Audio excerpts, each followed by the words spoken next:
Hey guys, welcome to another episode of Builds by Bailey. It's been a little bit of time. I had to take some time off because my cancer came back and I had to go through chemo this time. So you can tell, missed a little bit of hair, but everything's good. It's all gone now. The chemo's done. I'm ready to start working again. So hopefully some of you guys saw my comment on Instagram. I've got up to over 1,000 subscribers now, so I'm monetized on YouTube. So you're gonna see a whole lot more videos of the Corolla in the background. I've got a whole box full of parts of those upstairs that have just been waiting for months now for me to install on the car. Bought a bunch of stuff from Techno Toy Tuning. I've got all of my wiring, all of my ECU, everything like that is ready to go for the car. Just a lot of stuff to go on it. So follow along with me today while I do a little bit of maintenance on my daily on the BMW. We're actually going to lift the car up a little bit and put a little bit taller tire on the wheels. So follow along while we put those on.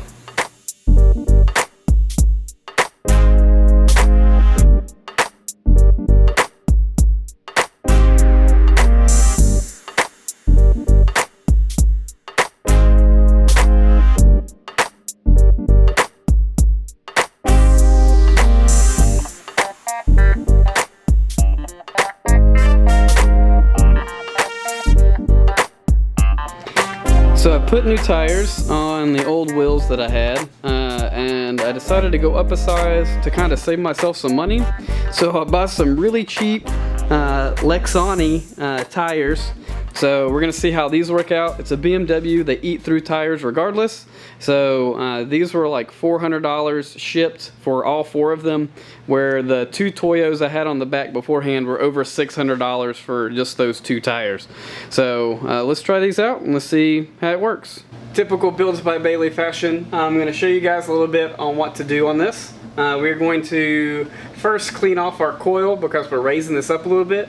The last tires that were on here were a little bit shorter by about a ½ inch overall. So that's a ¼ inch on either side. So we got to compensate for that because the last tires were scraping just a little bit on the fenders, and I've already rolled them quite a bit. This one you might be able to tell in the picture that it's actually cracked right here on the edge. So before I put the wheel on, I'm actually going to pop that out a little bit. But for the most part, we're going to lift this up about a ½ inch overall because I don't want it to rub anymore.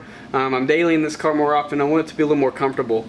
Plus, I'm getting a lot of inside camber wear. So if I take a little bit of that height out, or lowness out, I should say, and raise it up a little bit, it should compensate for there being so much camber on it and bring it back up a little bit.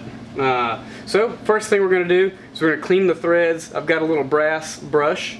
We're going to clean the threads on the coilover itself, so that way we're not grinding those in with the spanner nut that's on there. We don't want to grind dirt and stuff into that because then it'll just be real hard to get loose. You've probably seen videos of other people trying to do that.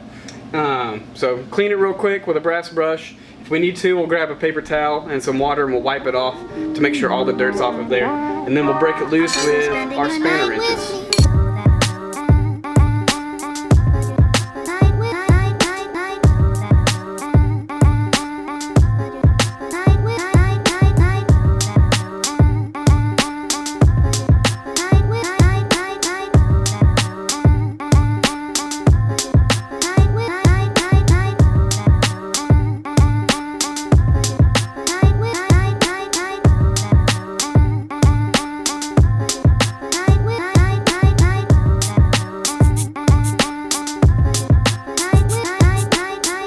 So we're moving the car up, so I've loosened that spanner up a little bit, the nut, and now we're going to go ahead and we're going to move the body of the shock up and lengthen it. So I'm going to get a piece of tape and mark where we're starting at so I can measure with a tape measure the exact distance that we need it to be.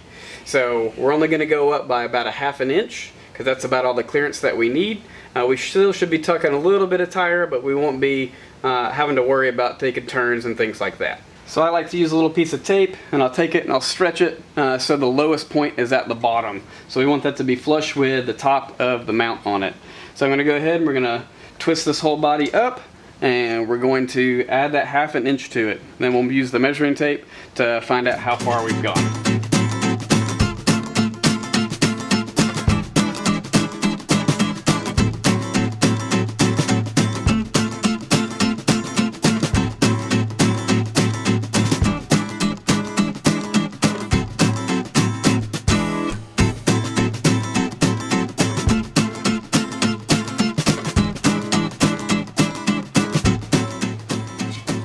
So right at a 1/2 inch, we're real good.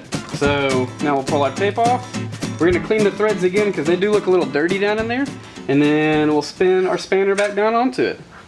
So move the spanner down, you can see the dirt line where we've actually added that 1/2 inch of height to it. So now we'll go ahead and we'll put the wheel on.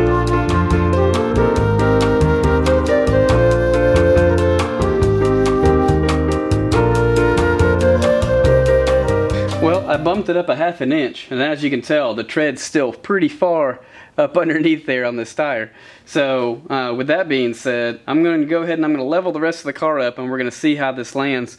The car is kind of sitting in a little bit of a hole back in the back of the car, so that should be bringing the front down a little bit more.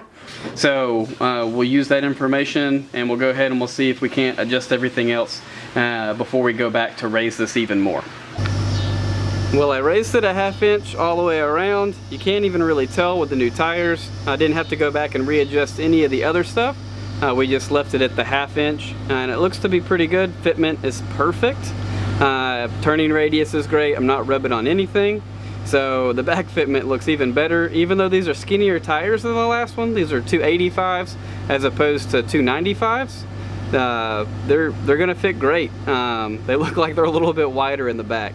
So that's going to do it for today's episode of Builds by Bailey. I hope you enjoyed me adjusting the suspension real quick on the BMW, raising it up and putting new tires on it. As you can see, there's a couple of new projects in the garage. This is my grandfather's 1971 Dodge Dart. I'm not really going to do anything with it. I just had to get it out of his garage because his health isn't doing so well. So I'm storing it for him for a little while. But yeah, so if you want to see more stuff with this in the future, if you have more questions, want me to do a review, something like that, don't hesitate to put it down there in the comments. Furthermore, if you got any more questions about where I've been for the last 8 or 9 months, by all means put that down in the comments as well. So don't forget to like, comment, and subscribe. Thank everyone for getting me to 1,000 subscribers. That is amazing. Yeah, by all means, keep watching my videos, watch the old ones, watch the new ones coming up. A lot of stuff is coming very soon. Don't forget to follow me on Instagram. You'll get a lot more updates there than you will on YouTube. Unfortunately, I could do a little bit more quick stuff there. So once again, don't forget to like, subscribe, and share with your friends.